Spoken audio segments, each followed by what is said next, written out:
Here we are at John Wilson Building, 1350.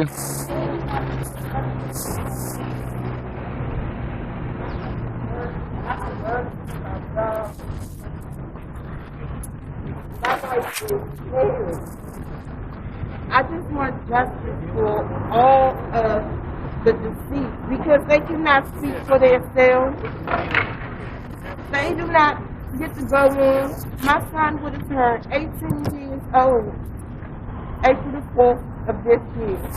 And he would never graduate high school. He would never give me grandchildren. He would never become a man.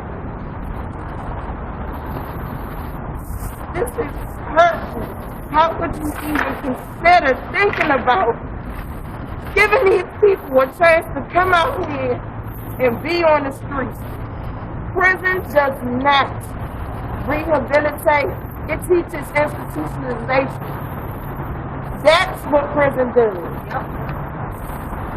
Giving a person 10 to 15 years, 8 years for taking someone else's life. Who knows what my son could have became? He was talented, handsome, he was well-liked, and he's murdered for no reason other than jealousy and over a rumor that was a lie. Now I do not have my son, my firstborn, who I could have lost my life giving birth to. How, as a parent, could you even make up anything considering giving these people a second chance to come home and murder again?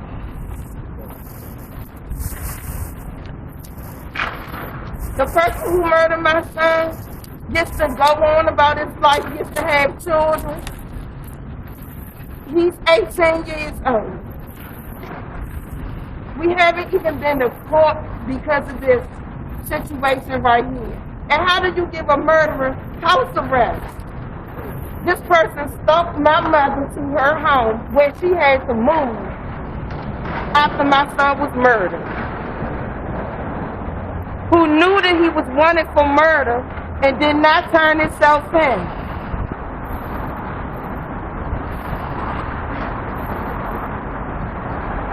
How do you think that makes me feel?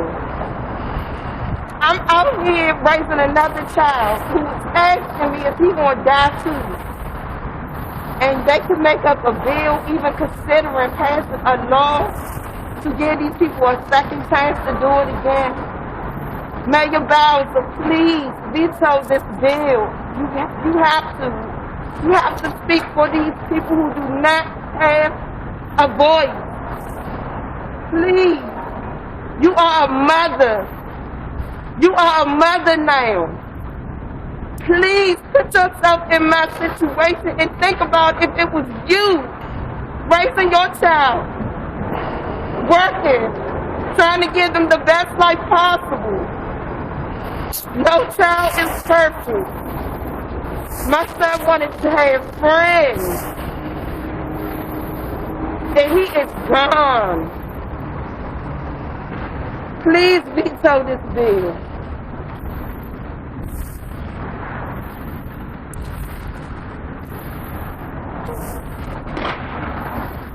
I'm standing down here today on behalf of my grandson that was shot 7 times and was thrown out there on Suitland Parkway and left out there for 6 to 7 months. So now what I have in my living room of my grandson is an urn. We was not able to have a memorial. My grandson was trying to get his life together. He was focused on things that he was going to do. I am his grandmother. And this man that killed him, the girl set him up. She invited him to the man's house. She invited him there.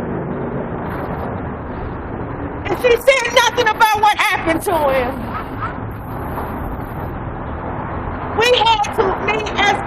We as my family had to solve our own case.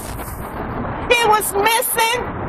But I knew that he was murdered because I knew he wouldn't go that long without contacting anybody in his family. What a torture that was to go for months. Mr. Henderson Long and I, we had search parties. We rallied in front of the municipal center begging them for assistance.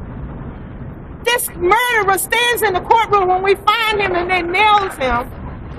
He stands in the courtroom and he looks at me like I have a problem for being there. What he did, he is not ashamed of. He has no remorse about. He was not younger than my grandson. He was old enough to be my grandson's father. And I look at these people and these criminals you're talking about. There is no reform in prison. These people are here are begging. I'm standing up. You take a life, you do life. Why should they have a second chance? My grandson doesn't. I would never hear his voice or see him ever again. He had just got a little job at apprenticeship program. He was trying to get himself together. And I just bought him a little car so he could get to these jobs he had to work on with this construction company. And then he turns around and he goes out to meet a girl he met on a dating site. And they do nothing about these dating sites. They don't do any backgrounds or whatever. He met this girl. She invited him over to see her. But she was staying with some man that was twice her age.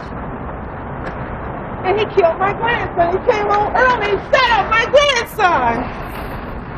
There was no cause for that. My grandson didn't do anything to him. Now we haven't been to court either. This happened 4 years ago. I'm living with this. I had a heart attack, massive heart attack.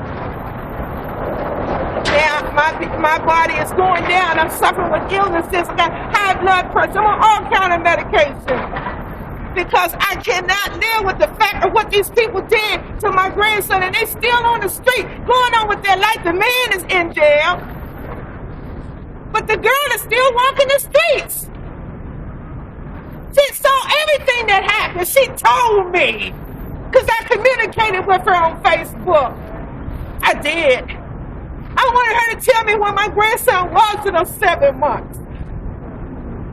And y'all, they want to let these people out. There is no reform in prison.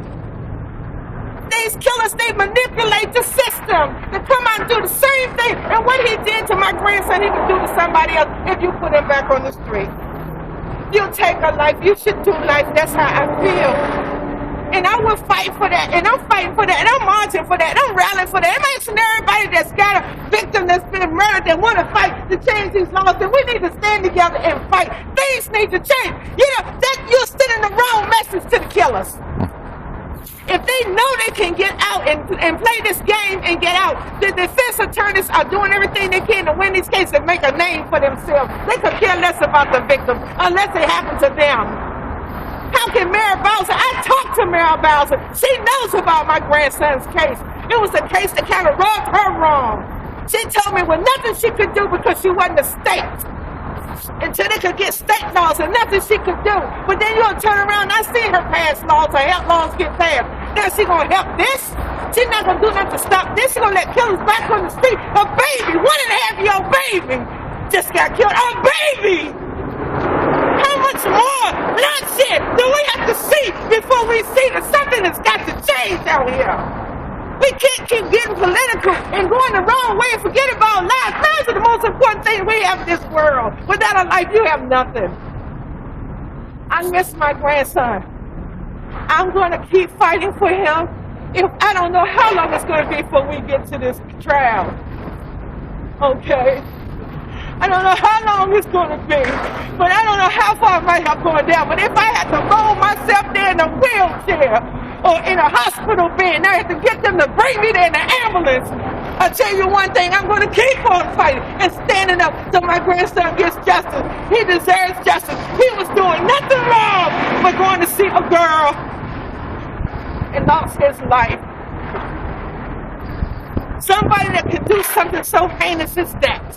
To shoot a child like that for no reason, then throw him out there like a piece of trash. Don't deserve no chance. I don't go for the death penalty. I'm a Christian. Okay. I serve my Christ. I'm real with that. But I know this. They don't need to be on the street to do it to somebody else. Because if they got away with it once, believe me, most of them will do it again. So please consider that when you're making these decisions. How many more lives do have to be lost before you change something? How many more lives have be lost before you care in your heart about those that's losing their loved ones? Because it could happen to anybody, including you. You'll never know. Bullets don't have eyes, as they did with Dina's daughter. Okay? How much do people gotta suffer? How much do we have to beg? How many taxes do we have to pay? It's not just for the rich. It should be for everybody. And I want my grandson to get justice. And that's why I'm down here talking today, because I stand with anybody that's standing up for these laws and when dealing with murderers. Thank you for listening. Yeah, no, it's inappropriate. Get the heck out of here. Gray, who co-sponsored. Yeah. The name and spelling. Rasheen McBride, R-O-C-H-I-C-A, McBride, M-C-B-R-Y-D-E. I came today because I wanted to support. I'm disappointed that a lot of people are not here to support, especially when so many people have lost their children to murder. So, Gregory McBride was my only son, 21 years old, to murder.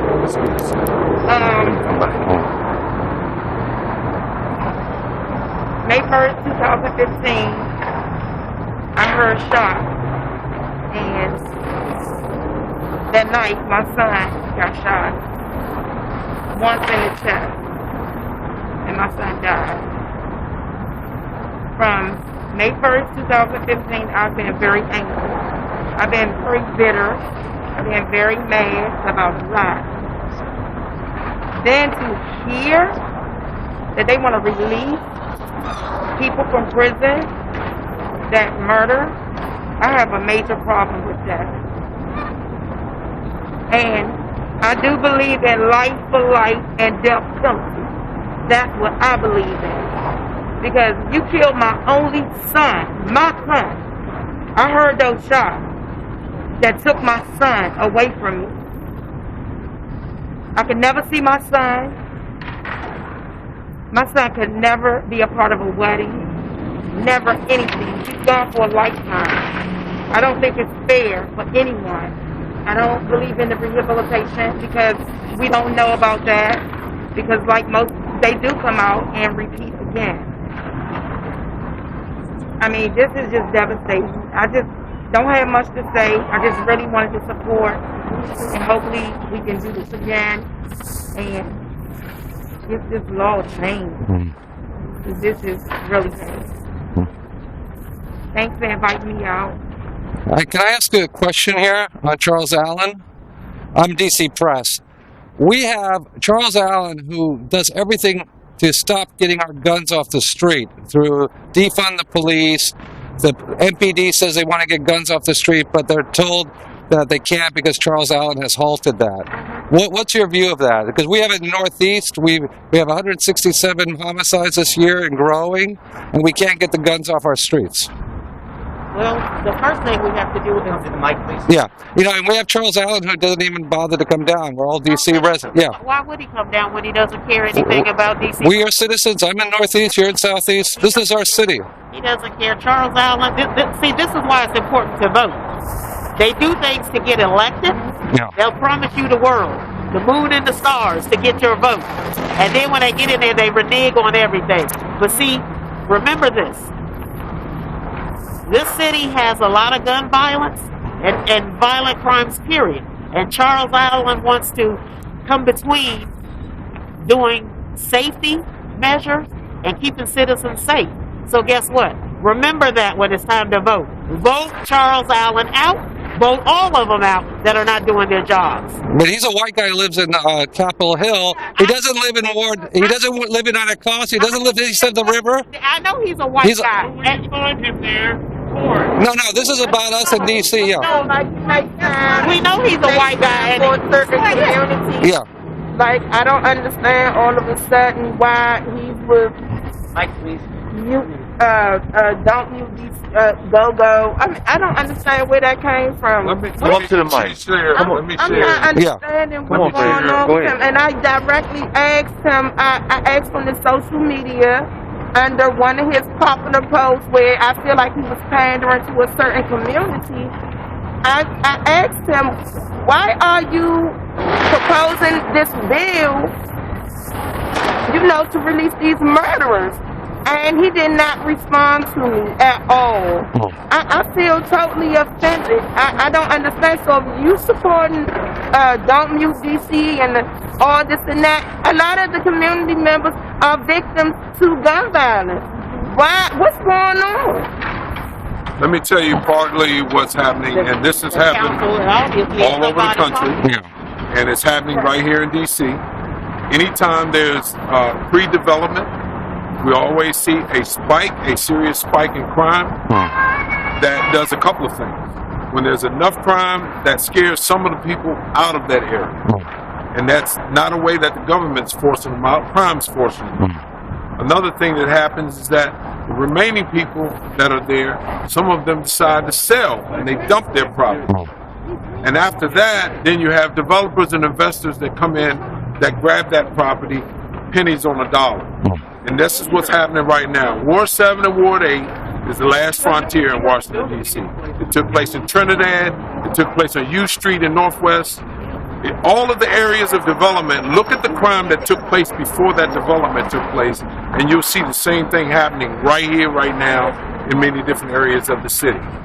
When that happens, these people will be pushed out. We don't have representation in Ward 8 from our council member. Ward 5 is the same thing. Ward 5, same thing. And we have Charles Allen right now that's talking about a second look. So here's a second look that you give a convicted felon. If they serve their time, then you give them an opportunity to have a clear record to move forward with their life if they paid their debt to society. Not let them out so that they're going to be a part of the group that runs and wreaks havoc on the community. In February of this year, the judge released 22 felons. No one knew anything about it. When we learned about it in March or April, that these 22 felons were released, within 1 week, 4 of them committed 4 or more murders.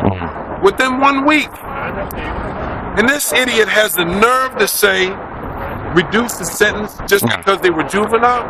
If they got the time assigned to them to be charged as an adult, you finish your time, and then you come out, and we'll see if life will let you have a second chance. I mean, Carl Rasheen, our AG, is on the defund police side, defund MPD. Shouldn't we, as residents, since we don't have a state, we should have the federal FBI and the DOJ prosecute these violent crimes and let them do federal crime and then go to federal court? Is that right? Absolutely. To do that back in the day. No. Yeah, but that's what. Now you gonna take somebody's body, kill them, and throw them out there and leave them like that's such a heinous crime such as that, and it's not a. So our Attorney General and our FBI and then the Washington Bureau should be doing these crimes. Let me tell you. If you look at the 3 co-equal branches of government, right now we seem to have an extended arm of the mayor's wishes in most of the things that protect the people here in the city. From homelessness to mental health needs to the crime issues that go on in this city, all of these undergird what I just talked about. And unless we hold them accountable, and one of the ways to hold them accountable is you do not have to wait 4 years. It's called a recall of the vote. And all that requires is 10% of the number of people that voted to lift them up out of here. Wake up, people. Use what you got that's here to protect you. If Carl Rasheen won't do his job, let's hold him accountable too. Yeah, but we have the DOJ and our Attorney General just down the road. We need to invite them in. Because if our local people are not doing it, we need to bring them. Because these guys, the federal officers, FBI, DOJ, scares the heck out of these guys. Because when you're a hustler, it's fine until the feds get involved and they know you do hard time. There's corruption. They got Evans. Remember the time when they got Harry Thomas Jr.? And they just ignored us. But all lives matters, all Black lives matters, and all DC lives matters, right? Yes, absolutely. I wish Black lives matter to Black folks. That I wish. Good afternoon, everyone. I'm Ken. I have a spirit of fear, but I have a spirit of love, power, and a sound mind. Charnice Milton was killed coming home from covering a story on Capitol Hill, same area where Charles Allen resigned. Covering home from that, she was crossing the street at Good Hope and Alabama Avenue, and she was shot straight in the chest and killed after being held by a gang member who used her as a human shield. 5.5 years have passed, and my wife walks the floor at night waiting for her daughter to come home. 5.5 years have passed, and the murderer still has not been found. 5.5 years have passed. There have been no arrests, although there were 16 culprits involved. 5.5 years have gone past, and still the greatest failure of public policy and public safety in the District of Columbia remains Mayor Muriel Bowser and the D.C. City Council. They have caused our police to lose the respect of their constituency. They have utterly made us depend upon ourselves to defend ourselves. However, in Title I of this omnibus bill, they have actually put in red flag laws so that legal individuals who own guns are persecuted and prosecuted. And if you go down to Title 12, there is a clause called compassionate judiciary service. And in that compassion, they forget my daughter. In that compassion, they forget their daughter and their son and their brother and their cousin. In their compassion, they forget that the law has already spoken.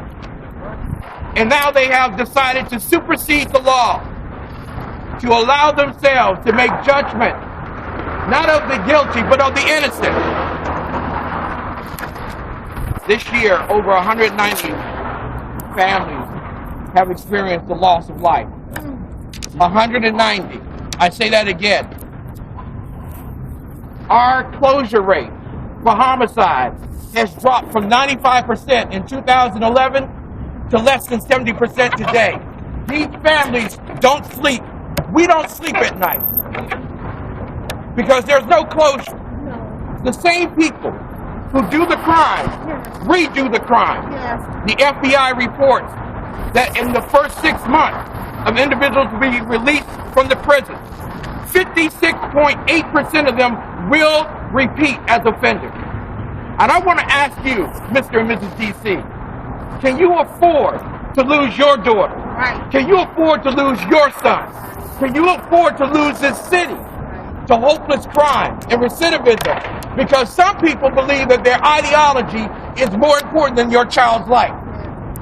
Some people believe that it's more important to show a front to the rest of the world while they show their behinds to us.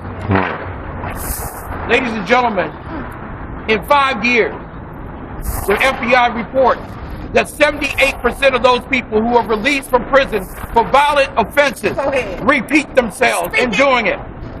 That means, Mr. West Virginia, Mr. Virginia, Mr. Maryland, one of these someday shall be in your neighborhood, and they shall carry out the same offense against you as they did against me and my family. Charles Allen is not a wicked man. At least I hope he isn't. Because the wicked man would find the error of his ways and turn from it. But you have 13 members of the city council who don't see us at all. And you wonder why people don't show up to these particular events? Because they've already been told by this city, by this mayor, by the city council chairperson that you don't matter. Your life doesn't matter. Your family doesn't matter. Your hopes and dreams and aspirations for your child's future don't matter. All that matters is that I look good on television and that I get your vote and that I release 500 murderers and rapists upon the streets of D.C. and wish you well in your well-doing. You see, Charles Allen doesn't live in the neighborhood these brothers and sisters are going to come back to.